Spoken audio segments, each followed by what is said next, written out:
പിന്നെ നിങ്ങളൊരു കാര്യം കണ്ടോ? എൻ്റെ അമ്മ എനിക്ക് വേണ്ടി ഒരുപാട് ചിത്രങ്ങൾ വരയ്ക്കുന്നുണ്ട്. ഇത് കണ്ടോ? ടോമിനെ വരച്ചു, ചെറിയ വരച്ചു, അങ്ങനെ ഒരുപാട് ചിത്രങ്ങൾ. ഇതൊക്കെ കാണുമ്പോൾ ഉള്ളിലിരിക്കുന്ന എനിക്ക് എന്തോരം സന്തോഷമാണ്. അമ്മ ഒരുപാട് പാട്ട് കേൾക്കാറുണ്ട്, അമ്മ ഒരുപാട് വായിക്കാറുണ്ട്, അമ്മ വളരെ റിലാക്സ് ആയിരിക്കാൻ ശ്രമിക്കാറുണ്ട്. പക്ഷെ ചിലപ്പോഴൊക്കെ അമ്മയ്ക്ക് വല്ലാതെ ദേഷ്യം വരും. ആ എന്തെങ്കിലും കുഞ്ഞു കാര്യം പറയുമ്പോൾ ദേഷ്യം വരും. ദൈവമേ, ഇനി അമ്മ എന്നോടും ദേഷ്യപ്പെടുമോ? ഏയ് ഇല്ലെന്നേ. ഇപ്പോൾ പിന്നെ അമ്മയ്ക്ക് കുറേ പ്രശ്നങ്ങളുള്ളത് കൊണ്ടാണ് അമ്മയ്ക്ക് പെട്ടെന്ന് ദേഷ്യം വരുന്നത്. എനിക്കത് മനസ്സിലാവുന്നുണ്ട്. ഇനി എൻ്റെ അച്ഛനത് മനസ്സിലാവില്ലേ? ഓ, അച്ഛനും അത് മനസ്സിലാവുന്നുണ്ട്. അച്ഛനും അഡ്ജസ്റ്റ് ചെയ്യുന്നുണ്ട്.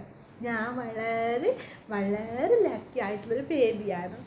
നല്ലൊരു അച്ഛനും നല്ലൊരു അമ്മയുമാണ് എനിക്കുള്ളത്. കൺമണിയുടെ അമ്മ ഒരു ചിത്രകാരിയാണെന്ന് നിങ്ങൾ കണ്ടില്ലേ?